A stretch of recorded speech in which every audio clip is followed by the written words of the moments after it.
Hey everybody, St. Paul here, episode 61 of Music on the Run with Dr. Fink, Matt Fink, is coming up next. Before we get started here, do me a favor, wherever you got this podcast, make sure you subscribe, give us a rating, and if you have time and like what you're hearing, make sure you write a review. It really helps us get the word out so we can have a lot more people coming to the party. Hey everybody, I'm St. Paul Peterson.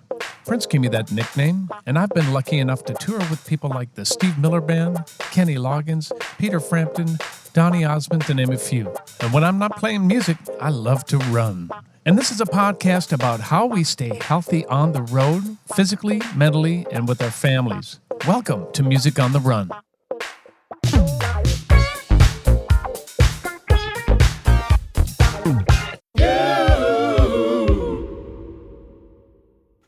Hey everybody, St. Paul here. Welcome to episode 61 of Music on the Run. Man, it's starting to get cold here in Minnesota. First significant snowfall of the season today. Nobody knows how to drive, including me. I actually called my next guest and said, well, what do you think? I would try to give him an out. And he's like, I just put snow tires on my four-wheel drive. I'm coming. I'm like, all right, guess I can't get out of that one. But anyways, we're going to have a great time today. I can't wait for you to meet our next guest. Before we do that, we got a little housekeeping to do. I wanted to say a heartfelt thank you to our former intern, Emily Turner, who was with us for 8 months. She was the heart and soul of this thing. She edited all the Funk Friday. She edited all the episodes of Music on the Run. She's an incredibly talented and wonderful young lady. Emily, thank you for all you brought Music on the Run and Funk Friday, and I know you're going to be incredibly successful. Thanks for all you've done. All right. Now, we have a new intern. His name is Audie, and you will meet him in upcoming episodes. If you've seen the last two episodes of Funk Friday, 139 and 140, you've already seen his work. This is his very first Music on the Run. So we welcome Audie to this. Glad you're here, my friend. He's sitting in the background right over here. All right, let's move on to my next guest. He's an old friend of mine and the entire family. He's a producer, he's a writer, keyboardist, record exec, a dad, and a legend of the Minneapolis sound. He's won Grammys, American Music Awards. I couldn't think of it for a second there. Please welcome my friend, the Dr. Matt Fink. How are you, brother? I'm doing pretty well, quite well actually. I know, man. Yeah. We finally get to hang out again. Yes. Yeah. Which has been just wonderful. So it's great. So much fun. What we've been doing is we've got a band that some of you that might not know called St. Paul and the Minneapolis Funk All-Stars. And I don't know how many years ago it was, but we went to Australia and I asked you to come aboard then, but you were right in the throes of the revolution. So time passes, and I said, well, what do you think, Matt? And the last, few months, I guess, you said, yeah, I want to do this. And, man, has it been great to have you a part of that band. Yeah, it's been really fun to get out and play with you guys, and a lot of fun. That's all I can say. Yeah. It's really a great time. You're doing quite a bit of live playing now, aren't you? I mean, not only with me, but you're playing a little bit around Minneapolis again. That's something you haven't necessarily done a lot of, right? Yeah, not really. I mean, once I was working with Prince, I was just there for 12 years. And then after I left the group, after about 12 years, I just went headlong into running my studio and doing things out of my place and occasional live things. Yeah. Around town, occasional things out of town, but no big tours with anybody or anything. So yeah, I didn't really in earnest get back out and play again till about 10 years ago in a regular way. Right. And you said you were there for 12 years in the Prince camp? Yeah. You were there from 79? Yeah, early 79, late 78 actually through 1990. Yeah. Unbelievable. Yeah. So how did that all come about? You're a kid from Minneapolis. You grew up in St. Louis Park, is that right? Yeah. So here's this kid. How old were you when you started working with him? 20. Okay, so were you playing around town then? Playing around the Midwest. primarily, with a couple different cover groups. Okay. Writing a little bit with some people that were in those bands. We were Okay. just kind of getting our feet wet that way. And then Bobby Z, the drummer, he and I knew each other since we were pretty young. Oh, no, I was going to ask you that, yeah. Yeah, because our mothers used to do fundraising events for the Mount Sinai Hospital here in Minneapolis. Oh, no kidding. And one year they did some skits together at these events, like funny, they played French maids. I have a picture of them being French maids. And then Bobby's father and my father actually emceed that event. Really? Together, yeah.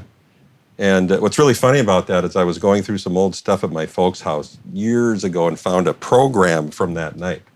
They had saved it when they were the MCs. Wow. I know, it was unbelievable. But so I met Bobby when I was about 6 years old.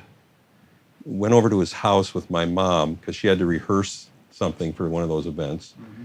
And that's where I met Bobby. And he already had a drum kit set up in the basement because he was playing in a band called the Jaguars with his brothers already. Wow. His older brother. Stevie and... Steve and David. Okay. And Stevie went on to become this renowned film editor to this day. It works, does a ton of work in Hollywood and works on all the those new... is it John Cameron? Who's that guy that did the Titanic? That's Cameron, I think. Is it Jim Cameron? No, I think... Anyway. You'll look it up. That's what Audie does. Regardless, he's working I know who did Titanic. He's working for Cameron right now. I know that, again, for these science fiction movies that they're doing.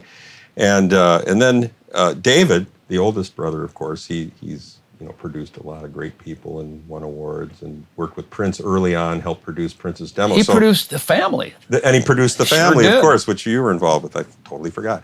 I've done a lot of work with David. And he's done a lot. You have. I've done session work with him over the years. James Cameron, I was right. I had the name right. I think I said John. That's okay. I thought I said John first. Okay, so it's me. But regardless of that, so then Bobby brought Prince's demo tape that had been produced by David to me one evening. I was out playing with my group called Zachariah at the time. This was along about 1977. I remember it like it was yesterday because we were playing what's called the Hopkins Bowl, right there in Hopkins, next door to St. Louis Park, where I grew up. And he brought me out to the car and he played Prince's demo. And I said, "What is this? This is a really great sounding group. Who's this group?" He goes, "It's not a group." I go, "What do you mean it's not a group?" Yeah. He goes, "It's a guy in the studio doing everything, writing, producing, the whole shebang." I go, "What? That's unheard of. That's like Stevie Wonder territory. That's like, not too many people are doing that in the industry yet." And he goes, "He's your age." I go, "What do you mean he's my age?" He says, you guys are the same age. And he can play all the instruments and do everything. I go, "That's like unheard of. That's amazing." To be at that level of proficiency, playing and doing all this himself. I said, "Look, let me know what happens with this. What's the plan?" He goes, "Well, I'm like working for his manager right now." Bobby was working for Owen Husney at the time. So Owen was involved at that early point. On. He was right away. Yeah, early on. At this point in '77, Chris Moon, who had also worked with Prince before Owen, and taught Prince the ropes in the studio and so forth, just basically said, "Here, Prince, you have the keys to my studio. I love you. You're talented. I want to work with you. We can work together." So he mentored Prince, and then Chris introduced him to Owen, and then from there, they were getting ready to shop this deal for Prince. They were trying to take it to all the labels, and they had a team at that point of people, like 3 people, that were involved with this. And I said, "Well, let me know if he gets signed, and he wants to put a band together. I'd love to get in an audition." So fast forward to late '78, after the first album, he got signed. First album's out, everything, and then I was calling Owen and Bobby. Bet you were. Hey, you guys. Remember me? Remember me? I'm your cousin. I'm the guy that you know from when I met you at your house. Okay. So anyway, but Bobby went to our high school was St. Louis Park, and he was 2 years ahead of me, so that's how I knew him. I mean, we were always in touch throughout those years and seeing each other's bands play and all that. But so yeah, I managed to get in for an audition, and the rest is history. No. You know, What is an audition with a Like for newly Prince? signed? Yeah, what is that all about? Because I know my experience with an audition with Prince. I don't know if the rest of the world knows what it's like to audition, especially when he's this young. he was so young, but very. I was still intimidated because I'm thinking to myself, this guy, he can play fluently on keyboards, bass, drums, you know, everything, guitar, and so I walked in there, and of course it was like a dream of keyboard stuff in there, keyboard heaven, because he had backing from the label at that point, and they were just, here's some money, Prince, go buy a bunch of gear, you know. Right. I walk into all this state-of-the-art keyboards and stuff. I brought, you know, my And where stuff. was this, by the way? This was in another mentor of Prince's, Peppy Willie's basement. Oh my Over by Lake gosh. Calhoun, Peppy Willie Perfect. of 94 East fame. If any of you out there have heard of the 94 East group, and Prince played on a lot of that stuff when he was like 16 or years old. Anyway, so that was it. And I walked into the audition. I was kind of nervous, you know, didn't know what to expect. He wasn't there right away, and the other keyboard player, Gail Chapman, was there, and she was saying things that made me feel kind of nervous. You know, like, you know, Prince really knows what he wants, so just. Thanks a lot. He's one of those guys that he's blah blah blah blah blah. You know. Anyway, I was already intimidated. So he walks in, and he introduced himself, and he was friendly and everything. And then I said, "So what songs are we going to do today for sure?" I mean, I learned this one and that one and blah blah blah. He goes, "Well, do you know the song So Blue?" And I go, "So Blue." That's on the this new album, right? I remember the title, but I didn't know I was supposed to learn that. I haven't worked on that one yet.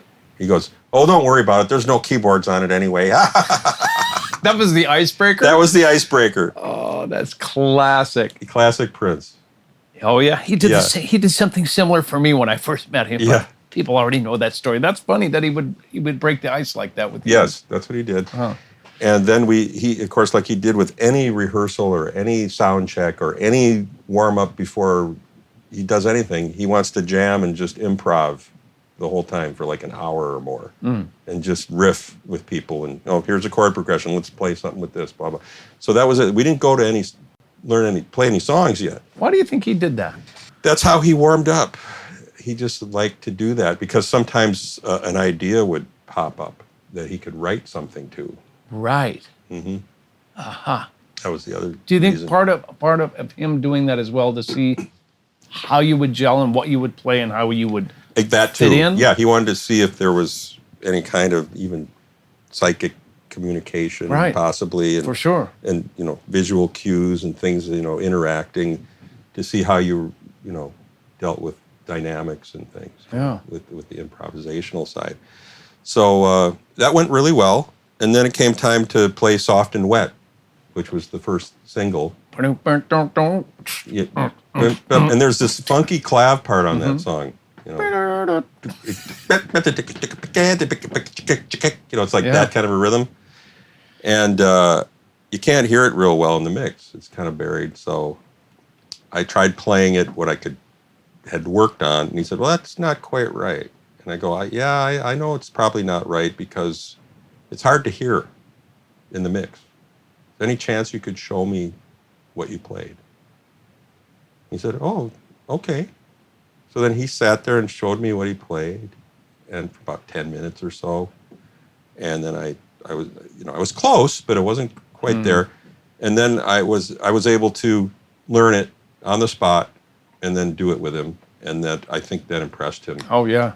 So, because he said, nobody has had, asked me about this. None of the keyboard players that have auditioned have nailed that part yet.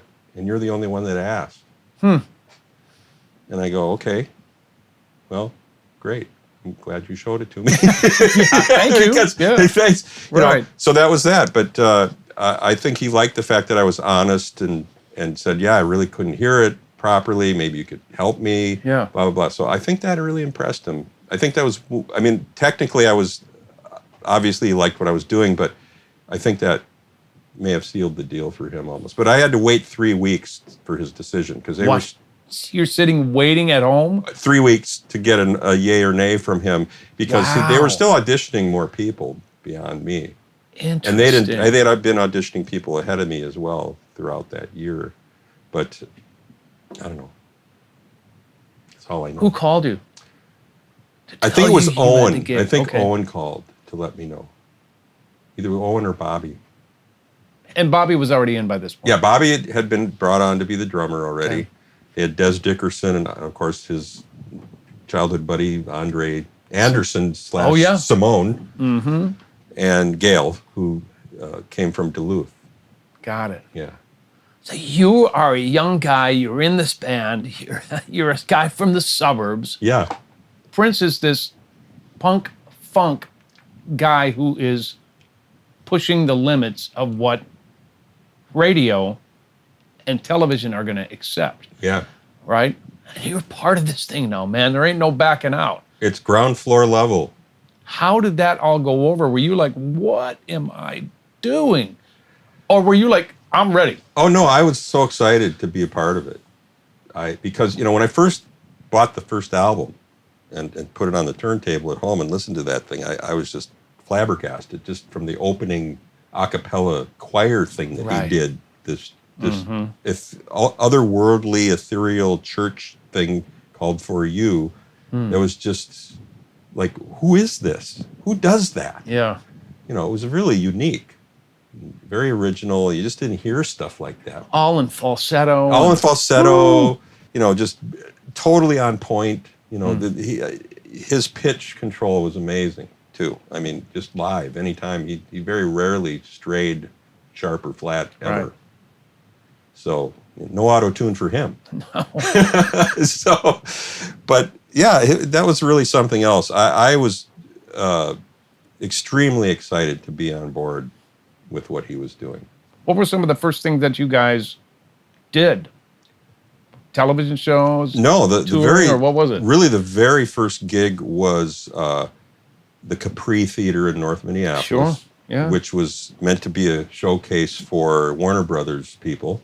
Okay. Fly in from LA and see what the new band was like and see if we had it yet, if we had anything going on. It's early January, colder than you know what. It's already below zero, and you got these guys coming in from LA freezing their asses here? off. And so the band had only been together for 2 months. That's it. There was like 2 months of rehearsal on stuff from the first album. So ready or not, we went in and did it. And it was okay, but yeah, we needed more time to really put it together. So they said, it's a good start, but Prince, you're going to have to do the second album now anyway. You have to go in the studio very soon. We want you to start getting that going. And so the band, you guys just keep working together and get tighter. So it wasn't until summer of '79, I think May-ish, they put us in a rehearsal space over on Lake Street in the old U Warehouse is what it was called. Okay. And we had a room upstairs in this concrete bunker. It was so echoey and it was just horrible. And really bad acoustics. So that's where we rehearsed, and then we rehearsed all summer to do a nightclub showcase tour like new bands do. They go out and they play these clubs all across the country where you're introduced to the public, and places like the Bottom Line in New York. We played the Roxy in L.A. Yep. And there's a funny story there on the Roxy gig. We Come on, tell. one of our guitar techs hadn't calibrated the guitar tuner very well. And he'd been smoking something, I don't know. And he tuned the guitars. First chord of the night, train wreck. Oh. So we had to start the song. I mean, they were off by like 3 steps or so with the keyboards. It was really bad. It was a nightmare. Everybody's, the place is packed. You got all the Warner's people there again to see us come back and do our first show after the other one. Yeah, and then we're playing. And Des and Andre and Prince are struggling to tune their guitars up while the song is grooving, So yeah, it was a nightmare. Oh my God! But then we embarked on this tour starting in L.A. And we got about 2/3 of the way through this club tour. I'll never forget playing Old Man Rivers down in Louisiana or some place called... Really? That's the name of the club? Yeah, Old Man Rivers. And the stage wasn't even up anyway. It was on a level with the audience, and there was like what looked like a picket fence in front of where the band played, or like a wooden fence of some kind with a gate. So you had to, and there was no dressing room nearby. So in order to do anything, you had to like walk through the audience and come back, and it was really funny. And then a gate, and was he wearing his, the outfit at that time? No, back then he was wearing like gold lame tight, pants and got it. Leopard skin shirts, and he was trying to go for that kind of rock disco look. Got it. In those days, and I wasn't even the doctor yet. I was just some guy wearing a paratrooper's jumpsuit or something. I hadn't even gone into some of. You hadn't gotten the doctor identity. I wasn't even the jailbird guy. Okay, wait. Now you might as well tell us about the doctor. How did that all work? And tell me about the jailbird thing too. Oh well, we did. After all the showcase, we had to cancel 3 shows at the end of the showcase club tour because he got laryngitis. He got sick, and then he just said, "You know what? I don't want to make up those dates. We're just cancel. We're done. Blah blah. Let's move on." So that's when his management procured an opening slot for Rick James' tour at that time, which was called the Fire It Up Tour, totally based on marijuana smoke and everything else. And Rick was huge. He was huge at that time. He was selling out the arenas everywhere. So we had this great opportunity to be seen by the Rick James fan base. And so we got out there, and I was wearing a jail suit at that time. You just said, I think that I'll wear a jail suit because it looks cool with keyboards, black and white keys. That was my logic. Okay. Plus it harkened back to Jailhouse Rock and back in those days. And so we're out on the road. We're about 3 shows into the tour. And Rick James is doing this song called "Bustin' Out of L7," which was on one of his albums at the time. It might have been that Fired Up, whatever. I don't know if it was the current record or the previous one. Mm-hmm. So he has a jail suit. He comes out and he tears the jail suit off in the middle of the song, blah, blah, blah. Long story short, Prince says, "You're going to have to change your look because the headliner, i.e. Rick James, is wearing a jail suit." I go, what are the odds? Huh? But what are the odds? What are the odds that he's wearing a jail suit? So I said, okay, I really don't want to have to change it up, but since you're insisting, I guess I will. He says, what was your other choices for your stage look, Mm-hmm. He always wanted to be quirky. He said, Matt, I want you to be the quirky guy. You gotta be quirky. You're kind of a funny guy, quirky. Yeah. I go, okay. So the second choice was a dude in a doctor's scrub suit. But I thought that was too bland compared to the black and white stripe thing, Yeah. And Prince said, that could work. I kind of think that's different. Let's try that. I'll send our wardrobe gal out and get you all the accoutrement for being a doctor. So they showed up. It is perfect for you, it did work out well. Yeah, my mom always wanted me to be a doctor. So Mom, I did what you asked me. So that is great. So that was it. So but they had all the accessories with the surgeon cap, the sterile cap, and the little light reflector thing, right, and the stethoscope and the mask and all that. And then Prince says, you're already wearing the bug-eye glasses. Let's have you come out on stage wearing the mask over your face so you're completely covered. Yeah. And they'll just go, wow, who is... And I looked like some guy out of a horror movie, obviously. Yeah. The scary doctor who wears sunglasses in the operating theater, Evidently the funky doctor does. Apparently, yeah. So that was that. And then, of course, I couldn't keep the mask on very long because my glasses would steam up. Of course. So I couldn't see. I'm struggling to see while I'm playing. And so I had to, I said, Prince, I can't wear that the whole show. He goes, well, take it off after a couple songs. I go, okay, fine. And then he said to me, now I have this great idea. I'm going to put an artist's painter's easel up on stage next to you. So that when I introduce you, I want you to be painting. What? Yeah, go to yeah, exactly. What? I went, what? He goes, I want you to pretend like you're painting, or actually you'll have some paint up there and you'll start painting. But I'm a doctor. Shouldn't I have like a scalpel? He goes, yeah. No, we're going to try this and see what the audience does. I go, okay. Well, that confused the audience like I expected it would. And then Prince realized that was not one of his better ideas. And then he said no to that. And of course, I said, I have a better idea. He goes, what? They take my picture. They take our pictures all the time. I'm going to have my little camera up there. I'm going to take a shot of the audience each time you introduce me. He goes, perfect. And that worked like a charm. The audience went nuts for that. Huh. They loved the fact that I was taking a picture of them. It was the first selfie. Sure. Do you have any of these pictures? I have them all from that tour. You should have a book. I have all the pictures. That's your book. Yeah. That's it. Okay. Right there. Okay. I want 50%. Are you hearing this, people? No. Really, that would be fascinating. Honestly, that would be so cool with little stories about what you remember of these tours. Yeah. That's fantastic. Yeah. So at this point now, I see a couple of records in. This at is this the point? second album at this point. How Be Your Lover is this whole camp changing and progressing? I mean, is his music changing? Is he changing? What's going on with this camp? Yeah, everybody's trying to find their niche, within the group, and their look in particular, because looks were important in those days, and, how you presented yourself. Right. So that was always being developed during that time, during that tour. Got it. Now, when did the time start coming along? They were... Was that 80? That was the controversy era.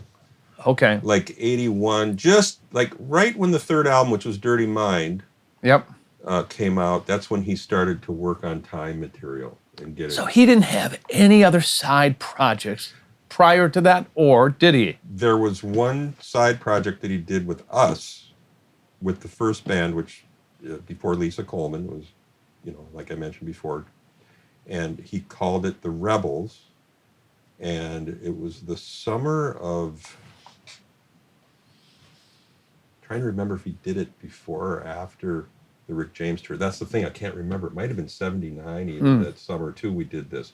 So we went out to this new studio in Boulder, Colorado called Mountain Air Studios.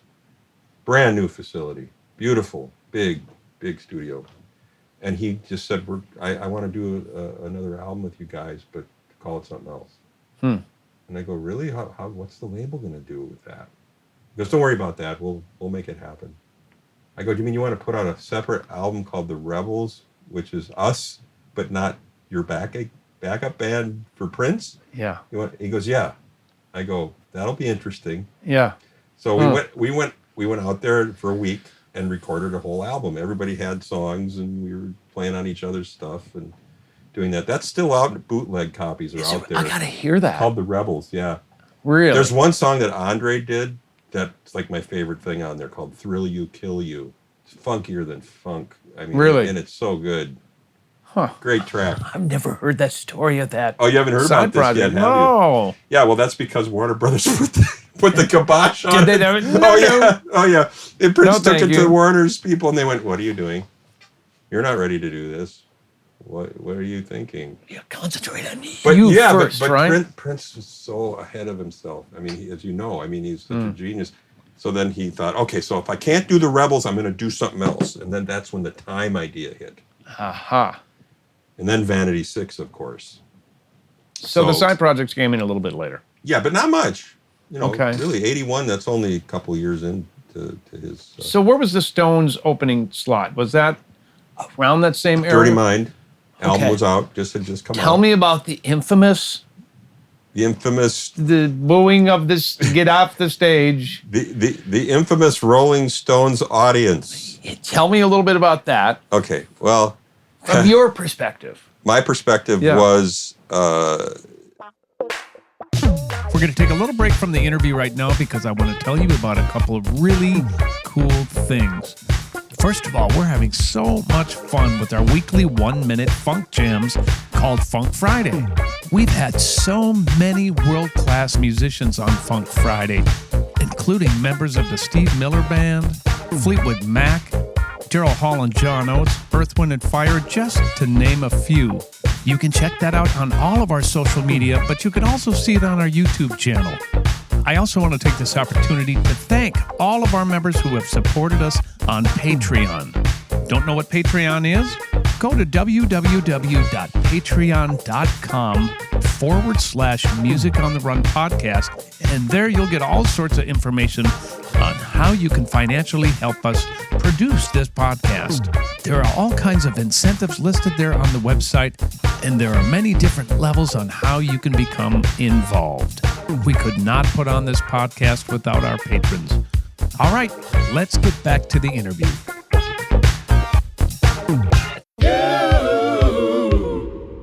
From your perspective. My perspective was you get on stage. First of all, you're just like, I can't believe, can you pinch me? I'm at the LA Coliseum about to play in front of 90,000 people, opening for the Rolling Stones because Mick Jagger liked Prince.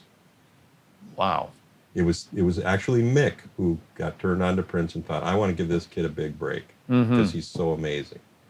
So I want to help him. So he called Prince personally and said, you want in management, and they said, we want you to open for these big stadium dates all over the country. So we were just like pinching ourselves. Go, really? So I'm backstage. Everybody and its mom in Hollywood is there. You know, people you've only imagined, dreamed of meeting or seeing in person. And so there I am, get on stage, not knowing what to expect. I thought, this is going to be fun, half-hour set, 25 minutes. We go out, we play, blah, blah, blah. This is going to be a gas, right? Yeah. We get up there, and the sun is still up, of course. It's like 3 PM. We're the first act, and then George Thorogood came on, Jay Giles' band, and then the Stones after the sun went down. Although I think Jay Giles made it just at sunset. But anyway, we're up there. We're about maybe I remember the first song pretty much. We started playing, and the middle fingers went up from the audience. You're number one. They're like the whole, like I'd say a good 50% of the people in this audience up front. I don't know how far back it went with the fingers. But the fingers went up and, they were just like angry. Who is this motherfucker? Really? Who are these people? They are just atrocious. We don't like them. Yeah. We're probably racist. Oh. And God knows, and I completely blew my mind because not only were they flipping us the bird, the food started flying. No. Then the food and the cups and the bottles. I saw a fifth of whiskey bottle, empty, graze Prince's face like this. Ooh, it went, just like that. That close. I'm not kidding. And then I got hit with a crumpled Coca-Cola cup, like a large one of those big ones, big gulp or something. Yeah. It was probably that big of a wad and went, right there. Good thing you're a doctor. And it stung like it stung. Yeah, they threw it hard. So we're about 3 songs in at this point to the set, and Prince, he doesn't know what to do. He's at a loss. He's like panicking, I think, inside, or he's in shock, really, because as we all were, we thought, wait a minute, this isn't supposed to happen. Who does that? Yeah. So he literally walked off stage. He just left. He left us. Literally in mid-song. And what were you doing? Playing a song. You were vamping. We're vamping. And it's like, where'd Prince go? He just left. He didn't even tell us he was going to leave either. I don't know, maybe he said something to Dez, but next thing I know, he's out of there. Dez signaled the end of the song without vocals, and then that was it. And then we left. And then we said, where'd Prince go? They go, he's already on his way to the airport. I go, what? He's flying back home. I go, you're kidding me. He says he's done. He's not going to do any more of these dates. So you were lined up to do way more bunch of shows. Dates? Yeah. Wow. Yeah. Stadium, indoor dome stadiums and outdoor, with the Stones. And then, so we're just in shock over this. We can't figure out for the life of me. I thought that, this would be a 60s, 70s, more hippie-oriented, peace-loving crowd. But I completely forgot that they had this whole faction of Hell's Angels people that worked for them and were their security, and there was a whole faction of God knows what. There could have been white supremacists out there, So it was just really weird. So yeah, let's get the black and the Jews up there. Oh, look at that. Hey, Oh. look at this Well, when you mixed put it like race that- band. We can't have that. Anyway, go ahead. What? No. You touched on something there that, of course, because of the day and age that we live in, it's super important. How much of that did you get, you personally, and what did you see that Prince received as far as that kind of treatment? You know, I didn't see it very much at all, ever. Okay. And of course, you know, growing up in St. Louis Park, I saw anti-Semitism there. Yeah. And we literally had one black guy in my high school Yeah. growing up. So I just wasn't exposed to African Americans very much until I worked with Prince. Right. So, you know, it's just one of those things because we were segregated at that time. And as was the airwaves, you know, Prince couldn't get played locally on the main stations. There was one station playing R&B pop, and that was KMOJ. So that was it. Well, now, eventually he broke through, but, you know, Michael Jackson was the first artist to cross over and big in that way, and then that paved the way for Prince with songs like 1999, et cetera. Right. But still, it's a crime. You know, it's ridiculous, as we all know. How It's funny for me. I think music has been such a uniter through all of time. Yeah. And I know for us, it's just like we don't. It's a matter. The question is, can you play? The question is, are you Jewish or are you black or are you brown or whatever? Are you Catholic? What are you? What? It's can you play? Can you play? Right. And are you a good hang? Right. It's all it is. End of story. I wish we could give that kind of mojo to the whole world. Yeah, absolutely. You know? I think things have improved, though. I think things have gotten better. Except for Kanye. Except for he needs some better medication. Maybe so. Anyway, let's not talk about Kanye. Yeah, we're done. So let's get back in the rehearsal hall. Yeah. This interview could be 6 hours, but I don't want to do that to you. I'll let you. I'm going to jump ahead a little bit. Yeah, go ahead. Rehearsals, we touched on it earlier, especially a little bit later on in the career, getting towards 1999 and Purple Rain. The MO for rehearsals was to always jam. Yeah. And you had said that some of these jams would turn out as songs. Yeah. Or next day. Yeah, they could be turned into a song. How does that work? Well, for instance, the song "Dirty Mind," which I have a piece of the writing of the music on that. It was at a jam. This was probably 1980-ish, early 80. And he just said, I like this idea. Come over to the house tonight. I want to work on this.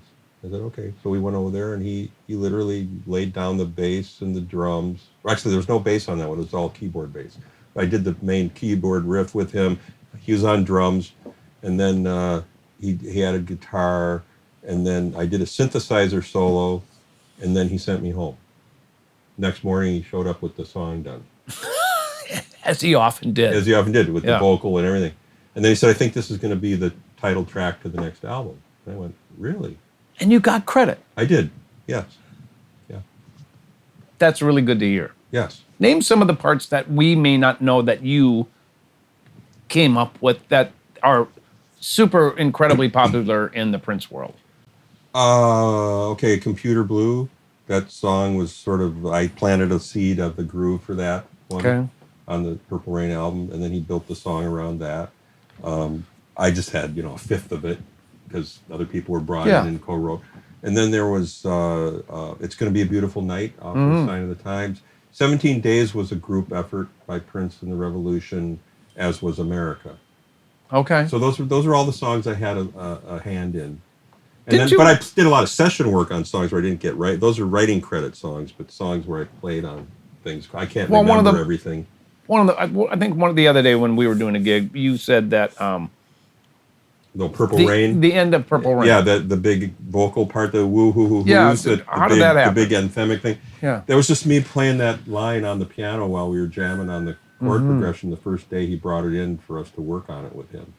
Huh. And I was playing. Suddenly I was jamming and started playing that line, and then he started singing it, and then it became part of the song. Right.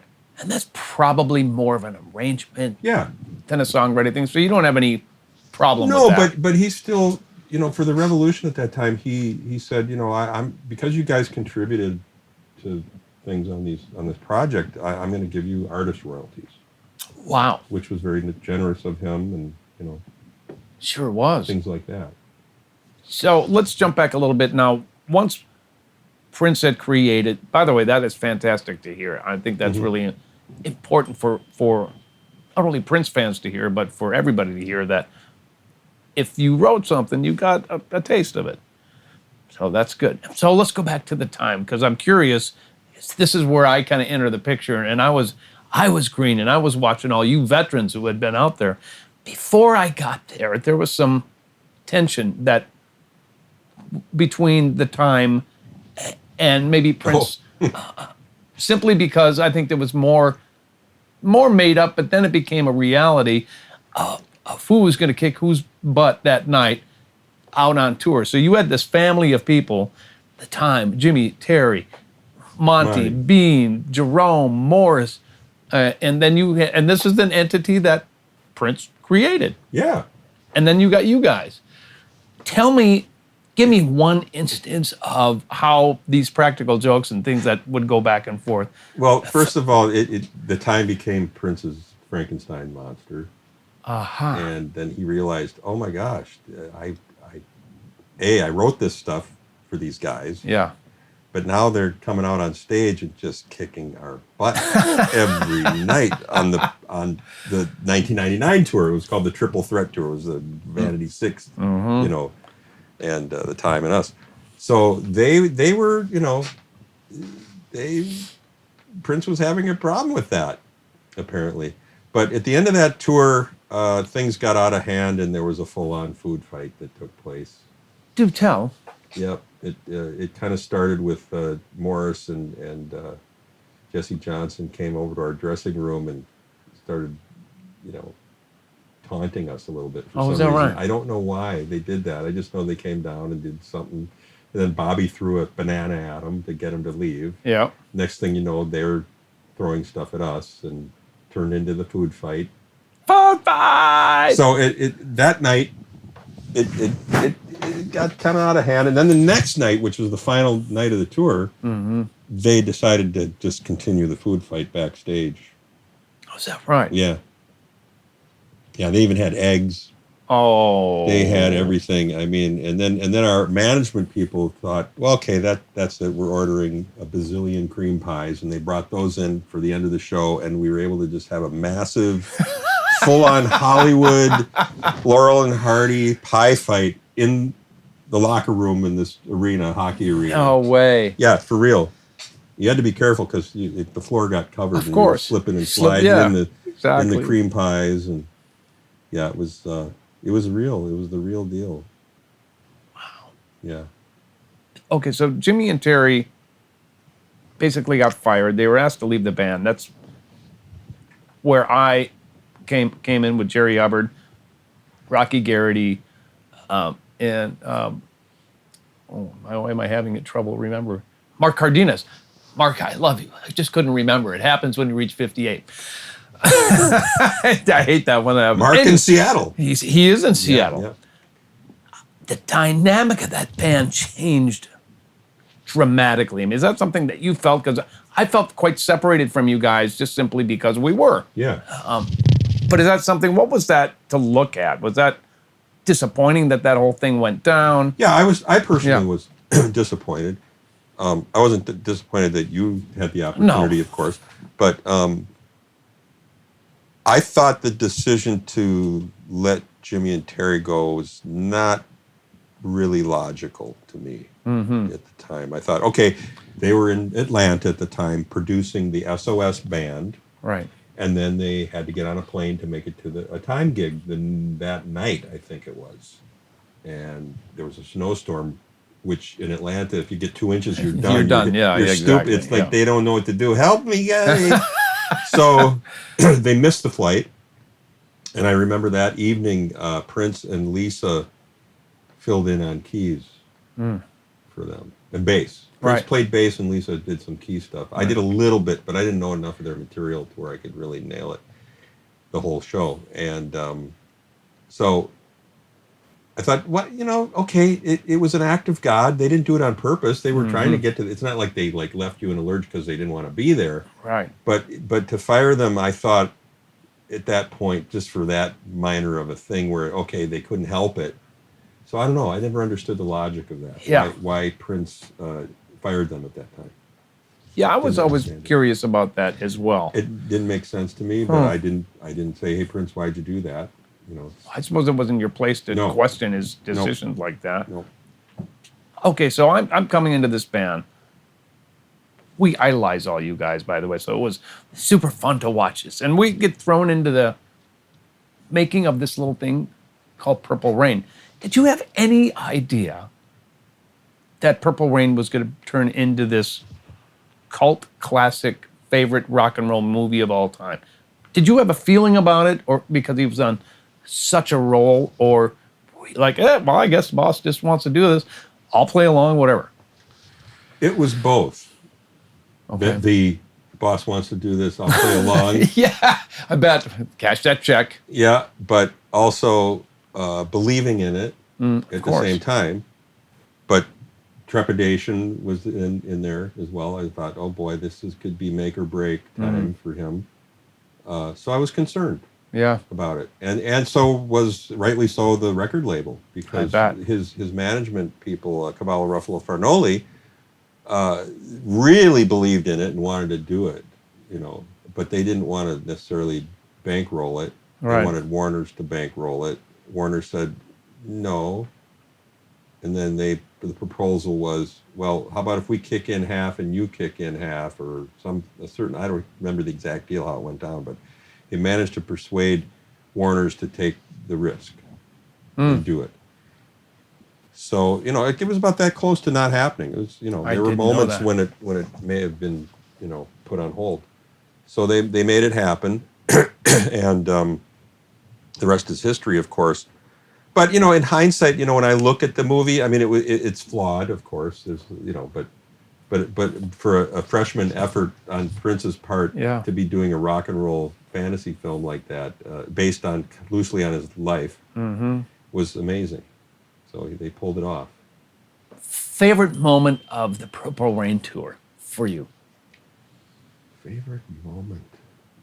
Is there one or a couple that you can think of? I liked when we would be like in LA in particular, doing the shows at the Forum. At the Forum, and different people would come up and sit in with us.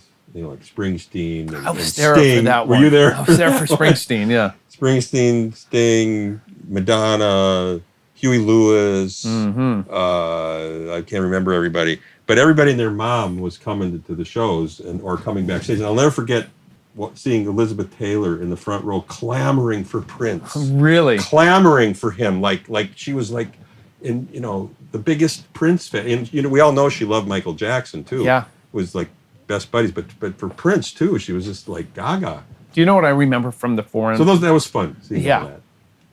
Along those lines, what I remember about the Forum show being backstage is, gentleman came up to me and shook my hand and said, "Shake my hand." He said, "This, my name is Ringo. This is my wife, Barbara." I just about went, "Oh." Do you remember meeting Ringo? I never got to meet Ringo. You never got to meet? No. I got to meet Ringo, and you didn't get to meet Ringo. I never got to meet Ringo. Oh my gosh. Unfortunately. But they were there. Like when we played Wembley in London, Ringo and Paul were there. But I didn't meet him. I heard they were sitting there. And I mean, Springsteen was there one night too at Wembley. But I met Springsteen more than once and actually had sit-down conversations with him, as well as Eddie Murphy. He was a huge fan. He used to come backstage. Stevie Wonder would come back and hang a little bit. And Quincy Jones. That's my dude. Quincy. Oh, cool. Quincy, yeah. Quincy used to fly to Minneapolis just to get, Rudolph's barbecue and take it back on the plane with him. Really? That's what he told me, yeah. When he was here working with Bruce Sweden here at this studio. This studio where we're at Creation Audio. Yeah. One of the founders was worked with Michael Bruce Sweden was Michael Jackson's engineer. Yes. Yeah. Okay, we're fast forwarding now because we're coming up on the 40-minute mark. Oh, sorry. No, we should. Okay. No, this is great stuff. Okay, Are you kidding? This is two old buddies hanging out. Don't be sorry. This is awesome. Okay. When did things start changing with the revolution? When did you go, uh-oh, our little family here is, I feel a little something going on. And how did that all transpire from the beginning of that feeling until the band was no longer the Revolution? Well, I was I wasn't really privy to all the machinations that were going on between Prince and Wendy and Lisa at the time, because they were working heavily on the Parade album. I played a little bit on that record, but I was a newlywed, and Prince knew this. He wasn't really bugging me too much to come in and work in the studio, but he was relying on Wendy and Lisa for a lot of stuff. And then they felt like they were, on call 24/7, and they needed a break. Yeah. They'd been working for quite a while, and then he said to them, "No, I don't want you to go home yet," because they wanted to get out of town and go back to LA, and he wouldn't let them go. So they had kind of a row about that, amongst some other things which I can't get into. No, that's fine. But that's when it kind of started at that point, yeah. And then they had a falling out about some issues, and they quit. Literally 2 weeks before the European Parade tour that we were supposed to do, Europe and Japan that year, and starting in September of 1986. So they left the group, and the next day Prince had management, persuade them to stay on after they'd had their, issues. Mm-hmm. So they said, okay, because it basically was, hey, you got a whole crew of people and other bandmates and other people, if you leave now, that tour is going to get canceled. A lot of people's livelihoods will be upended. So they realized that they couldn't make that rash of a decision like that, and have that happen. So they stayed on. But that was the crack in the foundation. Yeah. So how long before they were gone, Bobby was gone, Mark was gone? Well, because you stayed on. Yeah, so this was September of '86 when that happened, and then by November, Prince decided to let them go, and Bobby, all in one foul swoop. Whoa. Yeah. That must have been heavy. It was heavy for me because, I was very close to them, and I did my best to persuade Prince not to follow through with that idea. Yeah. But he'd made up his mind. And basically said, I would understand if you left too because of this, but you can stay on if you choose to at this point. And you did. Yeah. I stayed on. Why did you stay? Well, because I loved my job. I really didn't want to leave. I had no reason to leave. I certainly didn't have any issues with Prince. Yeah. So I thought, well, if I quit just because he's firing my bandmates, what am I going to do? True. Where do I go from here? It's a little scary too. So I just wanted to stay on, and then I became a part of the new power generation for the first 4 years of that. You were in the new power generation. The very first version of it. Yeah. And Madhouse, I might add. That's right, and I did the Madhouse tour of '87. With my dear buddy, Eric Leeds. That was after I had just left. Right. Yeah. Right. And he joined the new power generation. No, he joined the Revolution. He was with the Revolution for a little while. That's right. On the Parade tour. And even he was coming up even during the Purple Rain tour to perform at that point. But from there... how long did you stay on then? Just 4 more, to the end of 1990. Okay. Yeah.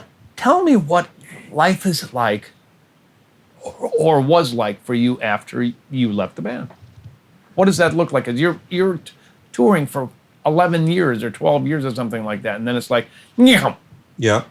Did you, obviously from your bio that I read earlier tonight, you found different ways to win, you reinvented yourself, but how was that adjustment period for you? It was actually pretty good. I liked it. I liked decompressing after all those years of touring and stuff. What did you do? I just stayed home. Okay. And Bet then, you did. And then got married and had kids. Okay. Which I wanted to do. And I didn't want to be on the road a lot anymore. I wanted to raise the kids and be a real hands-on. So you transitioned into studio owner, Starview, and was the other name of the studio that you had? The operating room. The operating It was room. first called the operating room. Yes. Then when I moved, we changed it to Starview, and now it's back to the operating room again. Oh, was it really? Yeah. Then you were an executive for KTEL Records for a while? And Just you a moved- staff producer. So you did more of that kind of thing, and you produced also for some video games, is that right? Yes. A few video game company. There was a video game company here called King Show Games. Head Games Publishing, I'm sorry. King Show Games was another company. Head Games was just PC sports games and stuff like that. And we did some haunted house game. Right. Something like that. I worked there for a while. Then they got bought out by Activision. Did a little bit of work for them. And then I moved on to doing slot machine video game Music. sound effects and music, yeah. But that was much later. That was like in 2008 through 2012, like Right. that era. But you've always found A niche of some kind, yeah. these little niches. Yeah. Your advice, as younger folks might be listening to this, Audie probably wants to hear this stuff. After having such a tremendous high like that, how do you continually navigate this crazy music business and succeed? What do you have to say to yourself every morning you wake up, man? Is it a personality thing? Is it a work ethic thing? What is it that has kept you in this business for this long? How the hell have you done it? I don't know. That's really, to be honest with you, I don't know, because there have been ups and downs, obviously, Yeah. during that tenure time, during that time. So it's just you just have to keep plugging away, and find different things Yeah. to do. What you've done. You have to network with people. It's very important. A lot of networking. So you got back into playing with the Purple Experience. This Purple Experience, for those of you who don't know, is actually a tribute band Yeah, to Prince tribute act, yeah. So that's kind of a controversial thing you did there. And this is when Prince was still alive. Why did you do that? Because someone offered me the job. Okay. I had done some special event for the Rock and Roll Hall of Fame with some other musicians. Right. And then they said, hey, we've been bandying about this idea of doing a tribute act, because that's when tribute acts were starting to really take off. There was already one big Prince tribute act called Vegas. Purple Rain in Vegas, which had been, they were on freaking David Letterman They in were 07. great. I remember that. Yeah, they had tribute band Right. week on David Letterman when Right. they performed. And I got kind of mad, actually, watching that. Yeah, I bet you did. Grr. Yeah, Their guys are doing our thing. right. So when the idea came up, at first I said no. I didn't think it was a good idea for me, because I knew it would ruffle feathers. That it would my former bandmates probably would look down on it, as Prince would. And I was right. In fact, I really tried to communicate with Prince, because when I made the decision to do it, basically my wife said, you should do it. You should just get out and play again. It'll be fun. Well, so what? You're just going to, play your old songs again and make a little extra money. It's a financial thing, Right. too.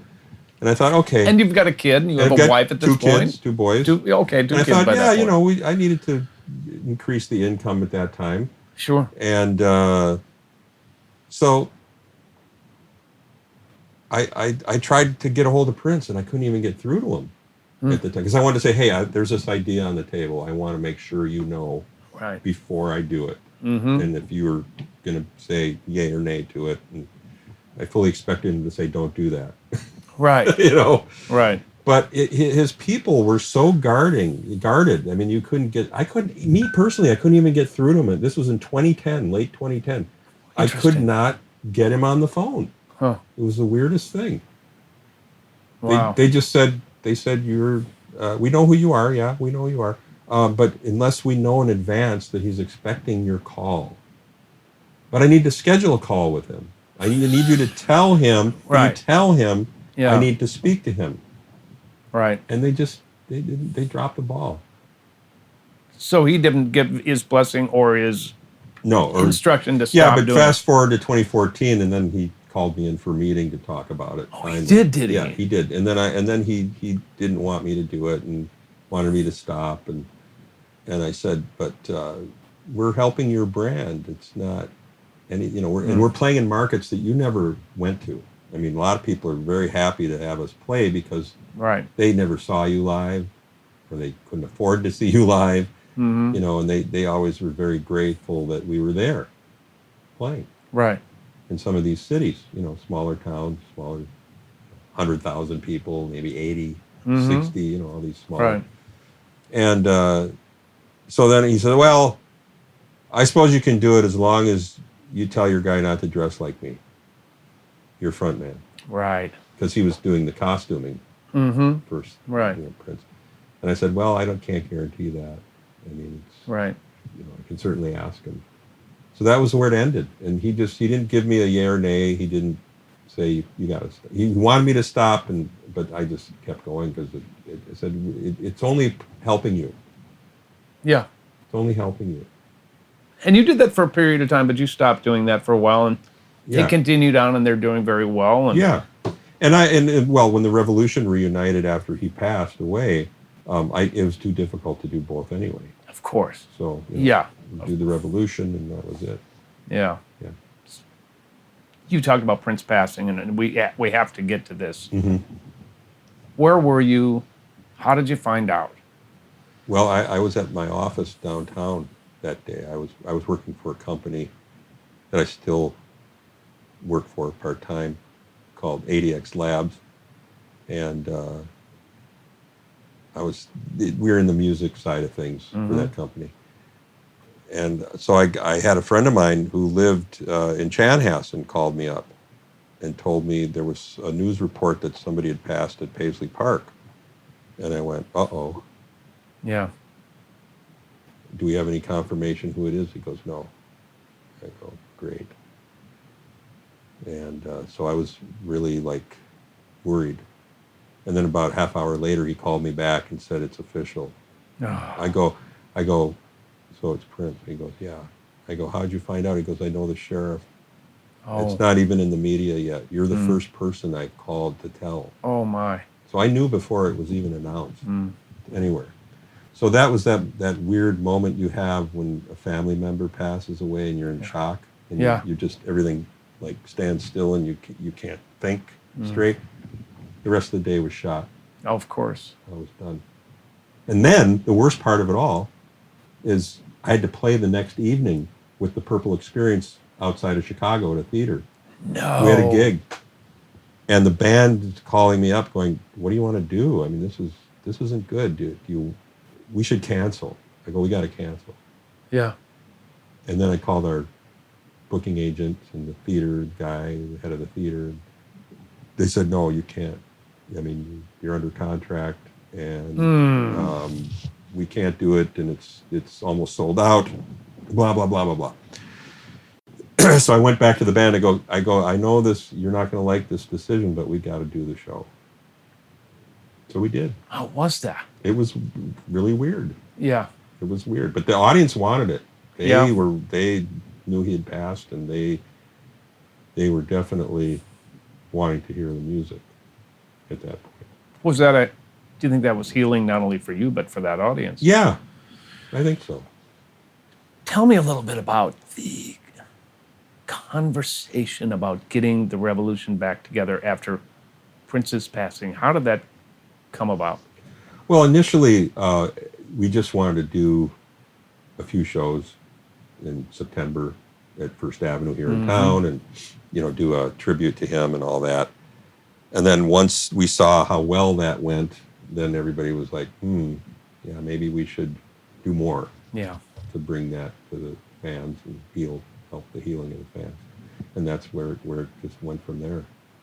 It's hard to do the Revolution without your lead singer, though. Yeah, but it's hard to do Queen without their lead singer, too. Oh, no question. Any band, anybody that's out there doing that stuff. But we managed to do it. And I mean, between Mark, Wendy, Stokely, did you have any others? No. Singers other than that? Never. Yeah.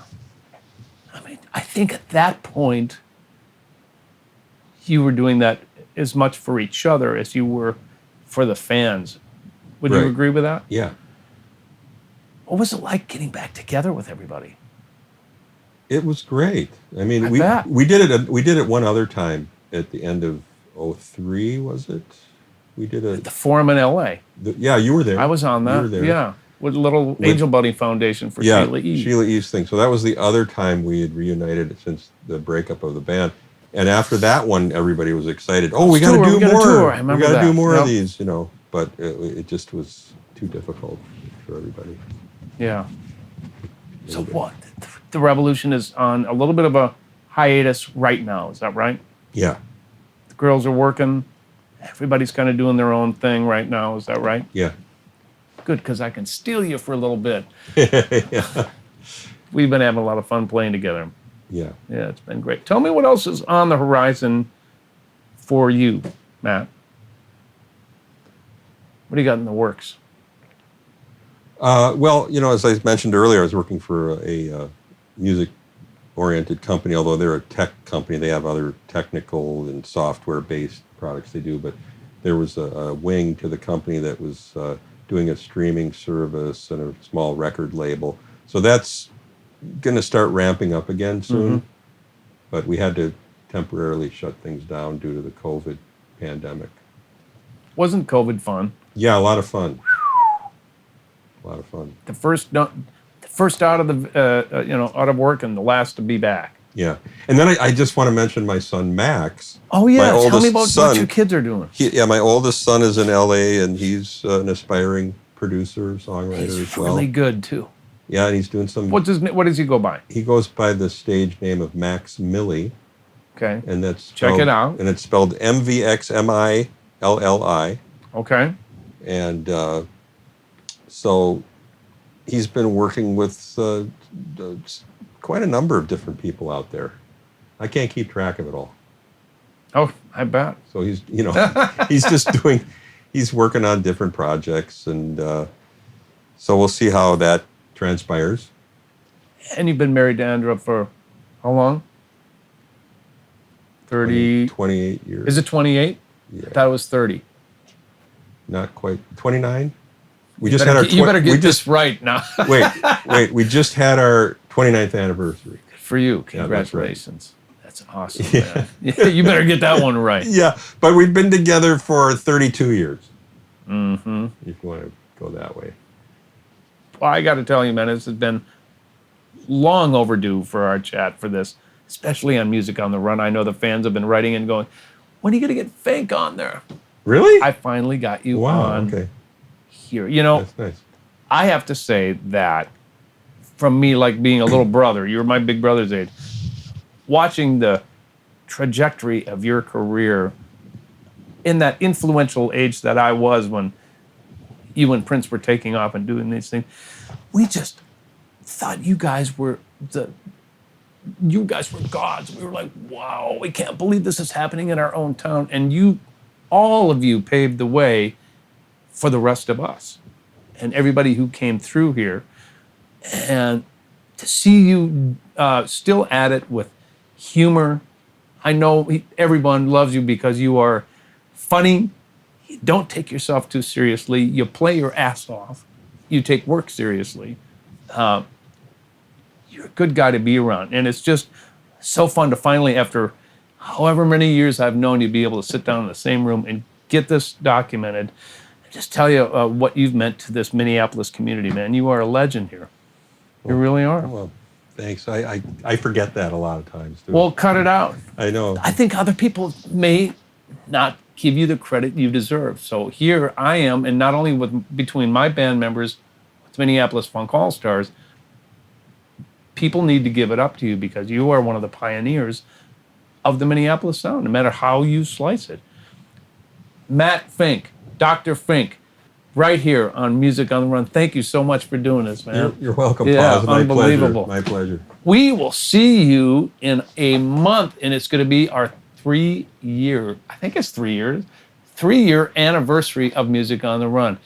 Have a great month. We will see you then. Ow! We out. Music on the Run was hosted by yours truly, St. Paul Peterson. Edited and produced by my buddy Davide Raso. Video editing by Adi Wudali. And a very special thanks to the people who financially support this podcast. And remember to visit the Funky Doctor at least once a year.